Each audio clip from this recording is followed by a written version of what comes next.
Topic है hydrogen bonding, है ना। तो सबसे पहले आपको ध्यान देना होता है कि हाइड्रोजन बॉन्डिंग होता क्या है ना।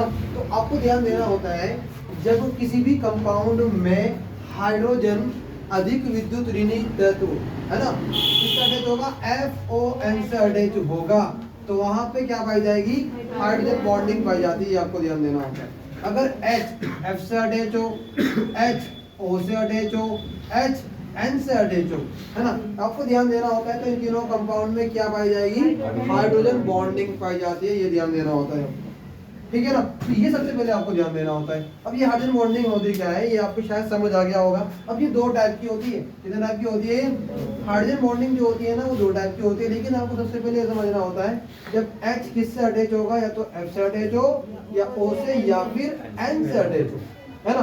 तो इन तीनों किसी भी एलिमेंट से अटैच होगा H, तो वहां पे क्या मिलेगी, हाइड्रोजन बॉन्डिंग मिलती है। ये ध्यान देना होता है।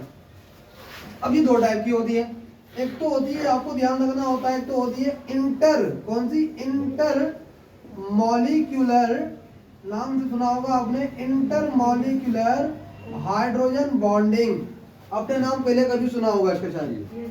तो ध्यान देना होता है, एक तो होती है इंटर मॉलिक्यूलर हाइड्रोजन बॉन्डिंग, अरे क्या होती है भैया आपकी, इंट्रा, दूसरा कौन सी होती है, इंट्रा मॉलिक्यूलर हाइड्रोजन बॉन्डिंग होती है। ये ध्यान देना होता है, नाम सुना होगा आपने इसको। एक तो होती है इंटर, एक होती है इंट्रा मॉलिक्यूलर हाइड्रोजन बॉन्डिंग होती है। दो टाइप की हाइड्रोजन बॉन्डिंग होती है, ये ध्यान देना होता है। सबसे पहले मैंने क्या बताया आपको, जब हाइड्रोजन अधिक विद्युत ऋणी तत्व FON से अटैच होगा तो केवल उन्हीं कंपाउंड में क्या पाई जाएगी, हाइड्रोजन बॉन्डिंग पाई जाती है। ये ध्यान देना होता है। फिर हमने क्या बोला, ये दो टाइप की होती है, एक तो होती है इंटर मॉलिक्यूलर हाइड्रोजन बॉन्डिंग, एक क्या होती है, इंट्रा मॉलिक्यूलर हाइड्रोजन बॉन्डिंग। ये दो टाइप की आपकी हाइड्रोजन बॉन्डिंग होती है। अब क्या होती है इंटर मॉलिक्यूलर हाइड्रोजन बॉन्डिंग, आपको ये ध्यान देना होता है जब हाइड्रोजन बॉन्डिंग एक ही कंपाउंड में होगी, क्या होगी, जब आपको ध्यान देना होता है, जैसे आपने लिया एग्जांपल इंट्रा की मैं बात कर रहा हूँ पहले यहाँ पे, तब आपको ध्यान देना होता है जब हाइड्रोजन बॉन्डिंग एक ही कंपाउंड में होती है, एक ही अणु में होती है, तो उससे आप क्या बोल देते हो, इंट्रा मॉलिक्यूलर हाइड्रोजन बॉन्डिंग बोलते हैं। जब हाइड्रोजन बॉन्डिंग दो या दो से अधिक कंपाउंड में होगी, दो या दो से अधिक अणुओं में होगी, तो उसे आप क्या बोल देते हो, उसे बोलते हैं इंटर मॉलिक्यूलर हाइड्रोजन बॉन्डिंग कहते हैं। ये ध्यान देना होता है आपको।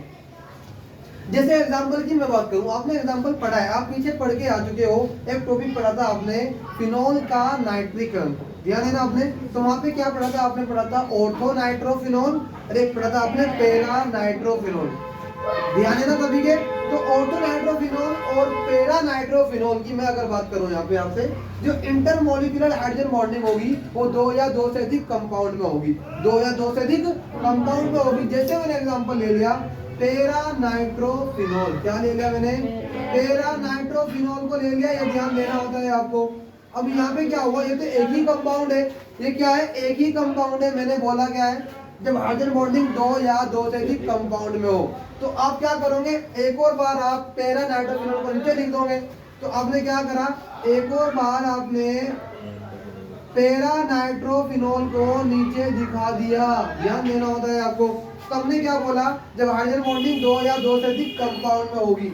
अब ये भी आपको ध्यान देना होता है, जब H किससे अटैच हो, या तो F से, या तो O से, या फिर N से, या तो H F से अटैच हो, या H O से अटैच हो, या H N से अटैच हो, तो उन्हीं के बीच हाइड्रोजन बॉन्डिंग पाई जाती है, ध्यान देना होता है। यहाँ पे क्या होगा, जैसे यहाँ पे ये वाला H इस O के साथ क्या बनाएगा, हाइड्रोजन बॉन्डिंग बनाएगा, ये ध्यान देना होता है। ऐसे ही आपने ये कहाँ हो गई, ये H और O के बीच में हो गई, कहाँ पर हो गई है, ये दो कंपाउंड में हो रही है, क्या हो रही है, और ये और भी हो सकती है, कैसे हो सकती है, क्योंकि यहाँ पे ये वाला H फ्री है, दिख रहा है ना आपको, यहाँ पे ये O फ्री है, ये दूसरे कंपाउंड से क्या कर लेगा, फिर से हाइड्रोजन बॉन्डिंग बना लेगा। आप फिर से एक और कंपाउंड होंगे, आपने फिर से क्या ले लिया, पेरा नाइट्रोफिनोल ले लिया, क्या ले लिया आपने, पेरा नाइट्रोफिनोल ले लिया। आपको ध्यान देना होता है, यहाँ पे क्या हो रहा है, यहाँ पे हाइड्रोजन बॉन्डिंग हो जाएगी, ये चलती रहेगी आगे तक। तो आपको ये ध्यान देना होता है, क्या ध्यान देना होता है, जब हाइड्रोजन बॉन्डिंग दो या दो से अधिक कंपाउंड में होगी उसे आप क्या बोल देंगे, इंटर मॉलिक्यूलर हाइड्रोजन बॉन्डिंग कहते हैं। ठीक है, लेकिन कहाँ पर हो ये, दो या दो से अधिक कंपाउंड में हो, दो या दो से अधिक अणुओं में हो।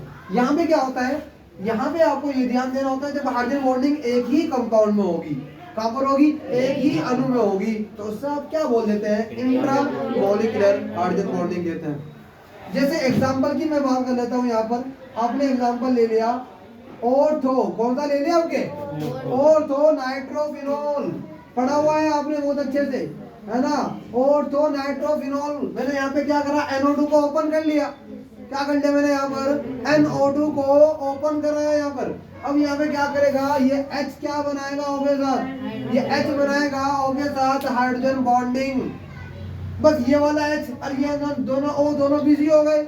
अब ये इनमें से कोई भी ना तो H फ्री रहा ना O फ्री रहा, तो हाइड्रोजन बॉन्डिंग बस यहीं तक ही होगी, आगे तक नहीं चलेगी। ये ध्यान देना होता है आपको। यहाँ पे क्या हुआ, केवल एक ही आपको ध्यान देना है, यहाँ पे दो से अधिक कंपाउंड में हो रही है, यहाँ पे क्या हो रहा है, केवल एक ही कंपाउंड में हो रही है। तो ये कहलाती है आपकी इंटर और ये कहलाएगी इंट्रामॉलिक्यूलर हाइड्रोजन बॉन्डिंग। ये ध्यान देना होता है। क्लियर है, समझ आ गया होगा शायद।